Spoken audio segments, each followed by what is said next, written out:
Hi guys, thank you so much for tuning into my channel. Today I want to share with you my Bailey's Tres Leches recipe. I swear to God, once you make this recipe, you will never go back to making regular Tres Leches. This recipe though is for adults only. There is alcohol in this cake. You can get drunk by eating this cake, so please don't give this to kids. Anyway, thank you guys so much for tuning into my channel. As usual, all the ingredients will be listed in the description box. Please like, comment, and share. Okay, so we're going to start with our cake batter. First things first, we're going to separate the egg whites from the egg yolks, and we're going to be using 3 eggs.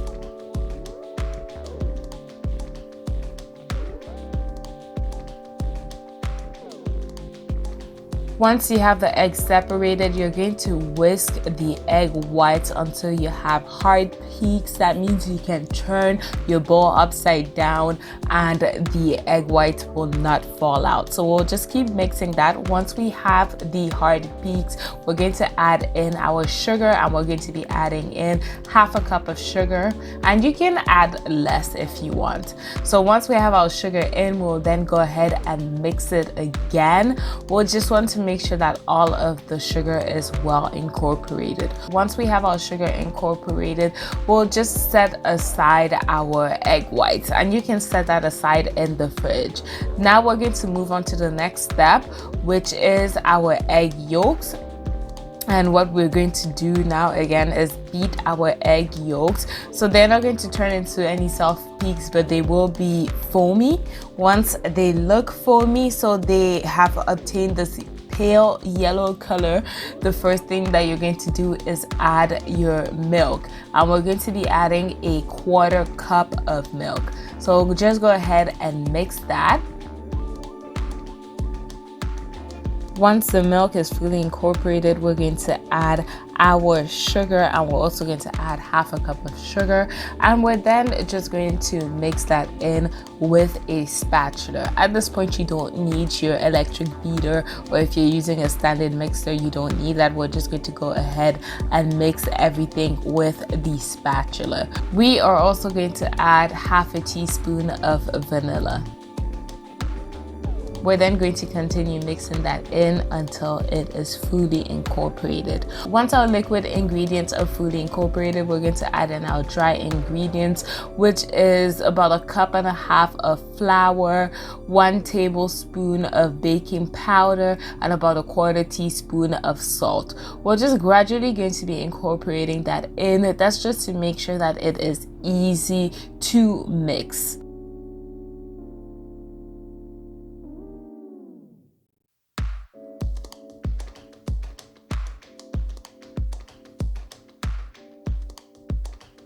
Once the wet and the dry ingredients are fully mixed in, we are going to add our egg whites. And what you want to do is actually fold in the egg whites so that you keep the air, because we do need this cake to be very airy so that it can absorb all our milk.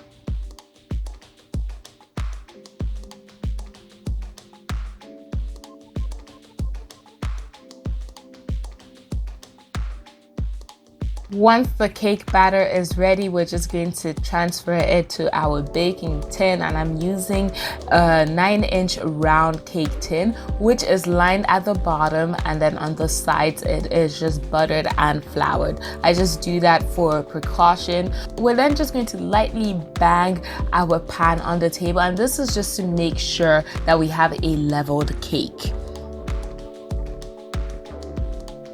Once that's done, we'll pop in our pan in the oven at 350 for 25 minutes. While the cake is baking, we're just going to move on to our milk mixture, and this is when the Baileys come in.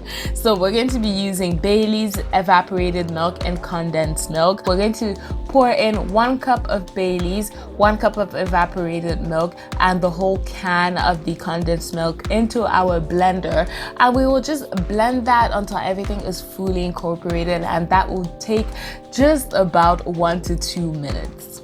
Once our mixture is ready, we're just going to set it aside and move on to our whipped topping. I use a cup of whipping cream, whipped that at a medium speed for about 3 to 4 minutes.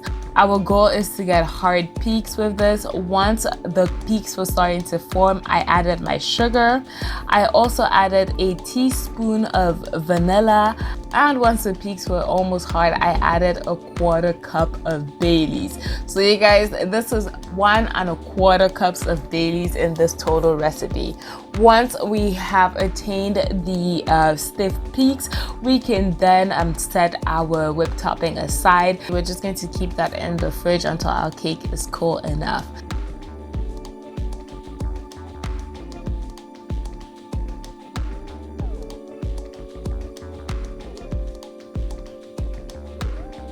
This is what our cake looks like straight out of the oven. My cake sank a little bit because I opened the oven halfway. Don't do that.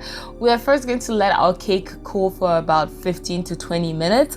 Once it's cooled, we're then going to poke some holes in it. That's just to make sure that all the milk mixture is absorbed. Once we're done with the holes, we're going to start pouring our mixture. So we're just going to pour our mixture a little at the time. So that's just to make sure that the cake absorbs the mixture. So you pour some, let it absorb, pour it again, let it absorb, and you keep going until the cake can no longer absorb any more milk. And if you do end up with some extra milk mixture, just put that aside in a jar, in a container. When you're eating your cake, you can just pour that over to have some extra moisture. So just keep doing that. So once the cake has absorbed as much of the mixture as it can, we will add our whipped topping. So I don't have anything to level the topping, so I just went ahead with my spatula and made it as smooth as possible. If you want to make some designs at this point, you can do so. You can also add fruit. A lot of people add berries, but I didn't. I just like mine plain like this. So this is my finished cake. I just went ahead and cut myself a slice. And baby, this cake is it. Thank you guys so much for tuning in. Let me know if you tried this recipe. If you have tried this recipe before, let me know in the comment section. And if you have some tips or anything you want to add, let me know. Thank you again for watching, and I'll see you guys in the next video. Ciao.